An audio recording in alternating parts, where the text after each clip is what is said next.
We are in Choctaw Bayou. Indian name, Choctaw Indians. Very famous tribe around here. Choctaw Bayou, back that way, goes into Bay Natchez. Opens up into Bay Natchez. Spin you around and show you the intersection of Forked-Deer Bayou and Choctaw Bayou. So said, bayou back here to my right, Forked-Deer Bayou, shallow. Was named that because some Cajun was traveling down it years ago and a big rack whitetail buck swam the bayou in front of him. So there you go, Forked-Deer Bayou. Forked deer. Forked means antlers. Should have brought my fishing pole this morning. It's a neat little intersection. Forked-Deer Bayou goes about a couple miles back up in the middle of the swamp and kind of dead ends. It kind of fingers out into the swamp. This is all my hunting club. All this land right here. Going back up the bayou too. Got 1,400 acres back here. Don't really hunt. Mostly use it to play on, take pictures. I had one honking, kind of a that's the sound they make, kind of, and that's a young gator. Big gators are kind of more like a giant bullfrog, like, big grunt, like deer grunt. Huh? You heard that? That sucker's way up in the grass. He done moved off his little hill. That's not no big alligator, right? A little hump like that. Probably a 4 or 5 footer. That's really exciting. This is my favorite spot in Bay Natchez. I really don't know the name for this point behind me. But a couple people got married right here. I'll spin you around. You can see where we're at. It's getting warm.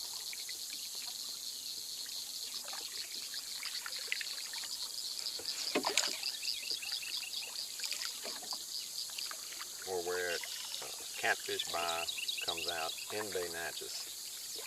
Some people call it Tigre. Bay Natchez. Natchez is an Indian name, I believe. About an hour ago, right at a certain point in time when daylight's coming up, sun's about to break, tons and hundreds of thousands of birds, what we call beck cross, grosbeck, wood ducks, marsh hens flying overhead, coming from wherever they roosted at, coming in the bay to feed. And when you're out here in Mother Nature, you're kind of, when you're a fisherman, you're working for Mother Nature. That's your job. That's your place of work. And these animals is sort of the same thing. You kind of come in here about 6:30 in the morning and you see all these birds flying over. It's kind of like the rush hour on the interstate. Everybody's going to work. We just got up, taking the interstate, which is flyway here, go to work. In Catfish Bayou, this bayou winds on through the swamp. Comes out on Highway 404 right at the edge of the cane fields in White Castle, Louisiana. It's a long bayou. I don't know, 5 miles.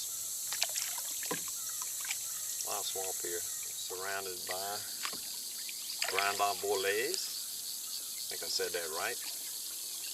That's French for seed to steal. Cajuns kind of just name these flowers what they feel like, what's currently on their mind, or some impression they made on them.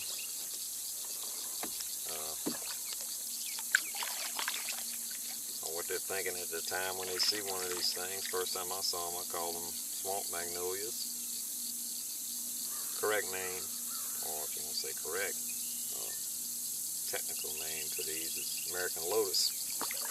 Hopefully I want to fish. I'll make a little circle right here. Let's see where I'm at.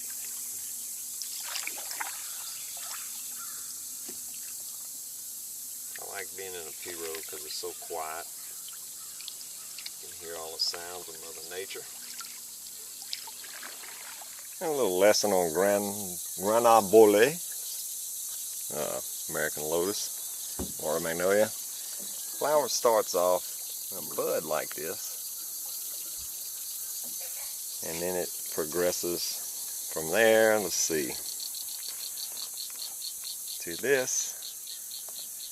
Eventually starts to open up.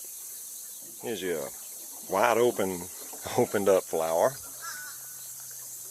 Very pretty. And it'll last a little while like that, then all the leaves will fall off of it. So you basically go from this to this. And as it gets bigger, like you see here, see little pins with the seeds, those little dots. It starts to curl. And we're at 90 degrees right now. There's one over there that lost the flowers. Okay, here's a good example. Here's one, like I showed you before, at one stage, and then they'll move on down to this stage. And you see the little round seeds in there? All those honeybees are getting down on that flower. I'm in a real good spot here. You can see all the stages, the buds, the green stage. Even over there, there's one, a lot of seeds, still green. There's one turning brown. Well, I noticed when they turn brown a little early yet, they really, looks like when the seeds are, you can grab one when they start to curl back down again, and shake it, and it sounds like a box of rocks. They're all loose. So eventually, I guess they fall into the water. Have one real close right here. Take these seeds out and give you an idea what they look like. Okay, got roughly 20 seeds out that one there.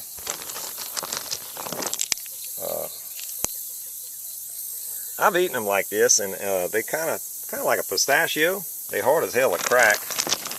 Throw these out in the bushes. I missed it. I just had a mama alligator growl at me. They got a nest right above those flowers up on there. It's kind of there's dry land right there. It's like a point. That's where they like to make the nest, on these little knolls, these points. And she hissed at me. I should say hiss. And I hear that little gator over there humping. Oop, oop, oop, oop. Anyway, okay.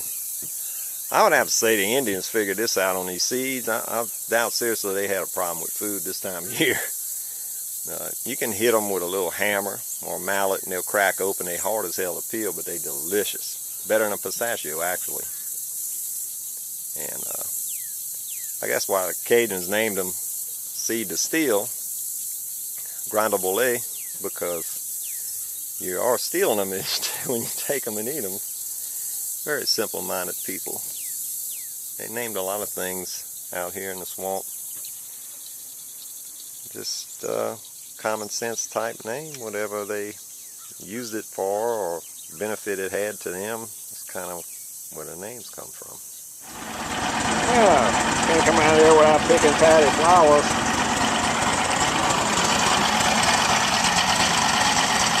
Oh yeah.